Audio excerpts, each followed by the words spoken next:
Nebraska basketball has been very busy in the transfer portal over the past couple hours. They have landed not one, but two big-time commits, and they are not finished. There are some big names who look like they're on the verge of committing to the Big Red. So in today's video, I'm going to go over this jam-packed Nebraska basketball portal update. Who are these brand new commits? Why am I so fired up about them? Who are some big names to watch out for? My overall recap of this Nebraska transfer portal class, the good, the bad, what they need to improve, and everything else you need to know. So really quick, we're just going to jump right into it. Hit that like button if you're fired up. Also, please subscribe if you support the channel. Talking Nebraska football and even some Nebraska basketball every single day. Hit that subscribe button. Thank you so much.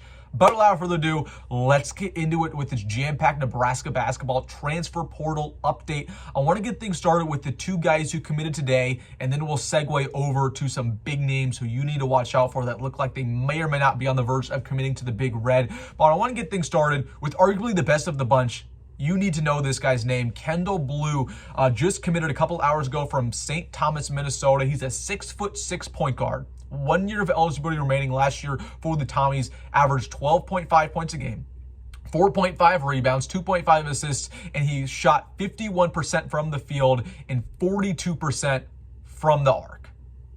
I mean, he could just a little bit of everything. Again, had also one steal a game, 0.4 blocks a game. So again, he's a guy who is a great player on offense, but also can do it on defense. Solid point guard, good size. He can shoot it, obviously, from three-point distance.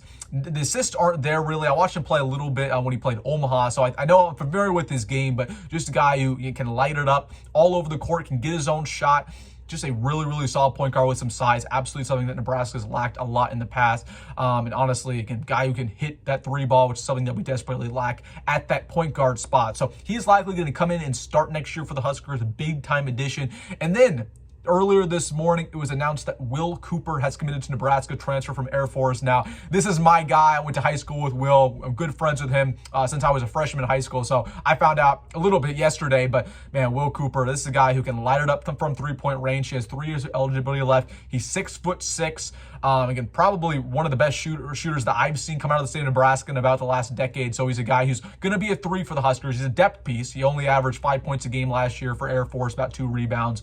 But again, you just want a shooter off the bench who can play the 3, who can play the 4, who has great length, who has great versatility, good athleticism. That's what we get here with Will Cooper. And honestly, I love his upside. I think he could start, probably not this year, but next year for the Big Red. So this is a big-time addition. I think a lot of people just think he's going to be somebody who just rides the bench. That's not what's going to happen here. There's a reason why Fred Hoiberg took him. It's because he can shoot pretty much anywhere on the floor. Really good jumper, really good athleticism, and that's my guy. That's a glue guy. Will Cooper's a glue guy, so big-time addition for Nebraska. I'm excited for him because, again, that's my guy. I've known him for a while, so happy for Will. Those are some 2 big-time commits for Nebraska basketball today. Let's get things started, though, with some guys who I want to watch, have you watch out for. Now, Nebraska right now has 5 total transfer commits. I'd be shocked if they don't land a couple more. They're going to probably land 7 or 8 total because you're completely replacing the team. You lose a bunch of seniors, most notably, like a Bryce Williams, like a Juwan Gary, like a Braxton May, Riley Worcester, Aaron Eulis, just to name a few. So they're going to have to replace this entire team. They're going after a couple more. Now, Ezra Asar is somebody who I'd absolutely watch out for. 1 year of eligibility left, transferring from Utah. He's 6'8". He plays the 4 position, about 240 pounds. Last year for the Utes, averaged 12.5 points a game, 5 rebounds, 1 assist. Overall, this guy, just a guy who can impose himself inside, can get his own bucket in the post. Not really a shooter, does not shoot the 3 ball at all. Not good from the charity stripe at all, but, a solid defender. You want him to be a little bit more physical in the rebound department. Again, only 5 rebounds a game at that size.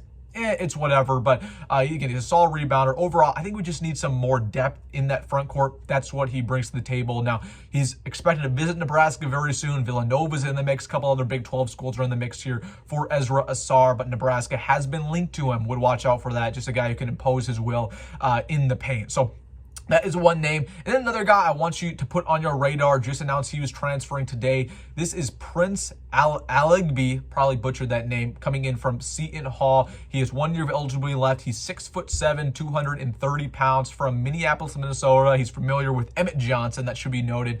And last year for Seton Hall, 8 points a game, about 4 rebounds, about 1 assist. But really, what I like about his game, he's kind of like a Juwan Gary 2.0. Okay, we just lack that, guy who's going to get a big stop on defense, big steal, big block, going to be the heart and soul of the team. That's what we lack, and that's what you get here with Prince. Last year, he had about 1 steal a game, with 0.4 blocks a game. So overall, he's a guy who can impose himself on defense, a little bit more like a Draymond Green type of character, right?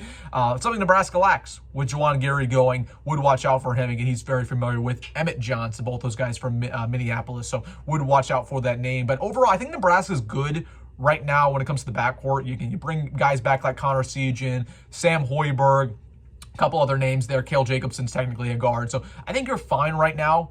In the backcourt, you need some more depth, probably at center and at that 4 spot. So those are some names I would watch out for.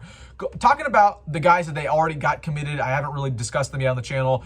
Price Sandfort, obviously transferring from Iowa. This is a guy who I could see him playing the 3 for the Huskers next year. Again, 6'7", 210 pounds, average about 9 points a game, 3 rebounds. Again, he's a solid shooter, right? He's good on the defensive side of the basketball. You know how those Iowa guys are. They're scrappy.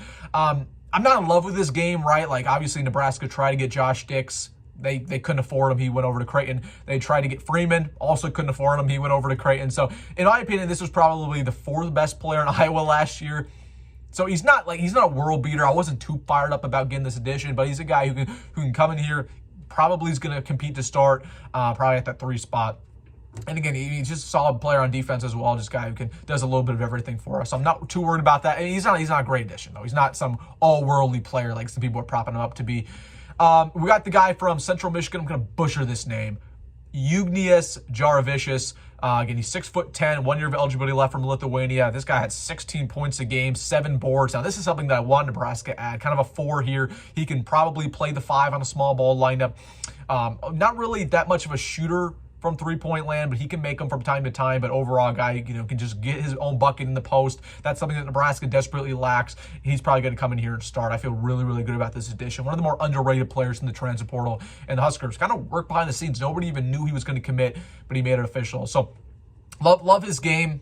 Got another guy who can do just a little bit about everything, but great rebounder, can go get his own bucket. So we'll see how he develops in the Big Ten compared to the MAC.